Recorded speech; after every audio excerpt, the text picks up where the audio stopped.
Take 1, vídeo de procrastinação, 5-minute rule. Let's do this. Let's stop procrastinating. Realizar várias atividades de uma to-do list gigante, implementar um novo hábito na sua vida ou realizar alguma pendência que está há semanas na sua to-do list pode ser muito desafiador. Isso porque ninguém está imune à inércia que o nosso cérebro cria e que ele deseja estar quando a gente está diante de uma atividade que nos assusta, mais conhecido como procrastinação. No vídeo de hoje eu vou trazer uma coisa que pode facilitar muito a vida de vocês, que se chama 5-minute rule, ou regra dos 5 minutos, que é basicamente uma válvula de escape para você meio que enganar o seu cérebro e conseguir fazer o que você precisa fazer. Então, se você está precisando dar um jeito na procrastinação, fica até o final do vídeo.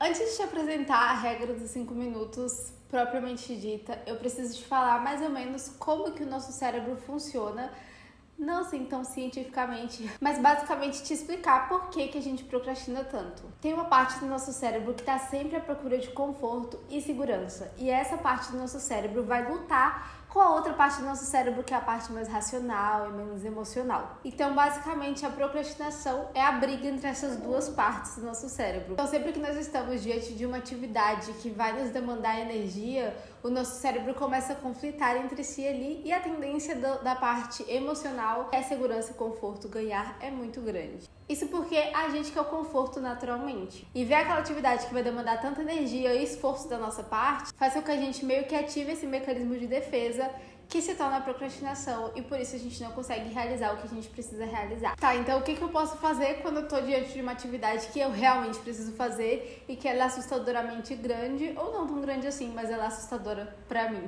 Ela aumenta os meus níveis de ansiedade, ela faz com que eu fique nessa inércia constante. A resposta é muito simples. Pegue essa atividade que é muito grande e diminua. Então a regra dos 5 minutos basicamente é você pegar essa atividade que é muito grande e reduzi-la a 5 minutos. Por exemplo, quando você vê aquela pia cheia de louças, ou aquela casa super bagunçada, quando você precisa fazer posts para um mês, ou, por exemplo, escrever um livro. É claro que você olhar essas atividades completas e feitas, né? Por exemplo, você tá querendo escrever um livro, você vê um livro pronto. É muito assustador, porque você vê a quantidade de coisas que precisam até esse projeto ficar pronto. Mas na regra dos 5 minutos, a gente vai basicamente diminuir essa atividade para basicamente enganar o nosso cérebro, tornar essa atividade mais realizável. Então, por exemplo, se você tem essa pia enorme de louças para lavar e você precisa começar de algum lugar, você vai colocar um timer no seu celular de 5 minutos e vai se comprometer a realizar essa tarefa só por esses 5 minutos. Se você precisa escrever um grande livro e tá travado, você vai colocar um timer e vai escrever durante 5 minutos. Vai ser essa mesma regra para qualquer atividade que você precisa fazer. Você vai se comprometer só pelos 5 minutos seguintes. É muito difícil sentar a bunda na cadeira e escrever por 2 horas, mas por 5 minutos é quase tosco, né? Qualquer um consegue. E aí, para fazer a regra dos 5 minutos, você vai fazer durante os 5 minutos. Se você quiser parar depois dos 5 minutos, você pode. Mas na grande maioria das vezes, você não vai parar, porque tudo que a gente precisa é que o nosso cérebro engaje ali naquela atividade. Uma vez que você já começou a fazer, é muito difícil você querer parar. E olha, antes de eu conhecer essa técnica, eu já tava aplicando aqui, principalmente com as louças, com a cozinha, porque às vezes eu via aquela cozinha muito bagunçada, eu falava, eu vou só começar.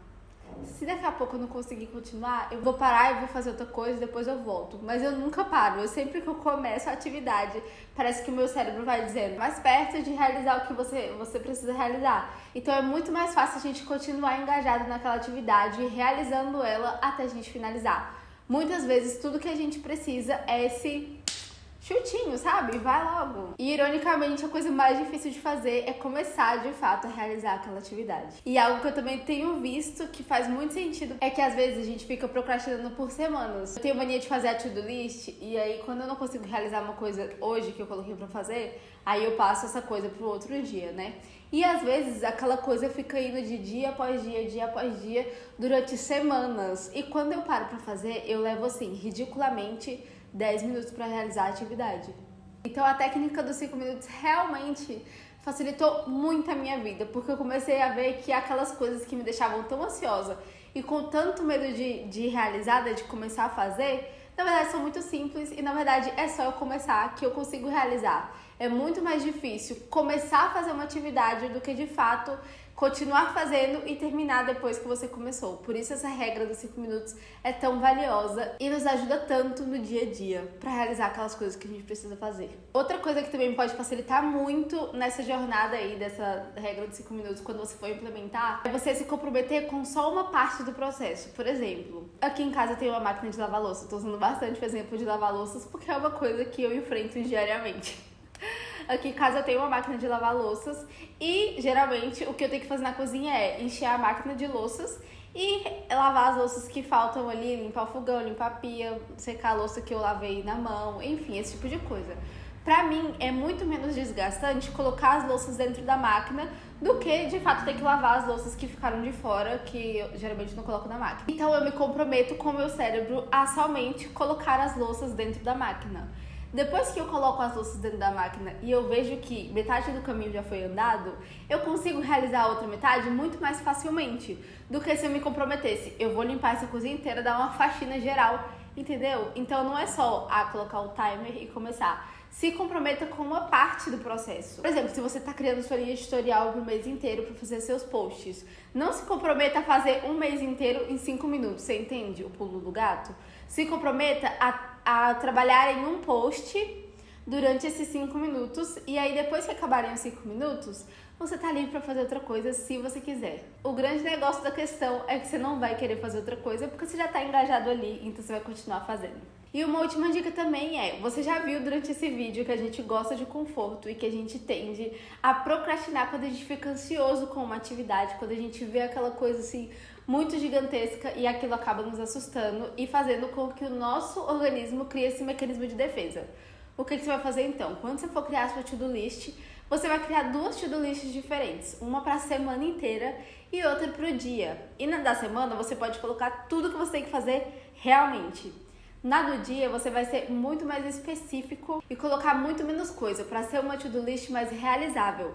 Eu reparo muito que quando a gente coloca muitas coisas no nosso to-do list, a tendência da gente não conseguir realizar aquelas coisas é muito grande. Então, coloca 3, 4 prioridades no dia no máximo e foca nessas coisas, sabe? Eu gosto muito também de não ficar olhando a to-do list toda hora. Eu faço a to-do list, vejo uma coisa que eu preciso fazer e foco nessa coisa até eu terminar essa coisa. Depois passo para outra coisa e aí eu vou seguindo com a vida. Nós caminhamos em tempos de muitas distrações, de muita informação. A gente fica muito overwhelmed. Então é muito importante que a gente tenha técnicas para poder driblar a nossa ansiedade, a ansiedade do século 21. E essa regra dos 5 minutos tem me ajudado muito. Espero que ela te ajude também. Se você começar a implementar, volta aqui nesse vídeo e me conta se você acha que tá te ajudando aí no seu trabalho, na sua vida. E deixa aqui também nos comentários a sua melhor dica de produtividade, que eu quero muito saber. O que você faz nos dias que você tá procrastinando muito e precisa fazer alguma coisa? Como é que você sai da inércia? Me conta aqui nos comentários. E era isso pro vídeo de hoje. Eu espero muito que tenha ajudado vocês. Um beijo e até semana que vem. Tchau!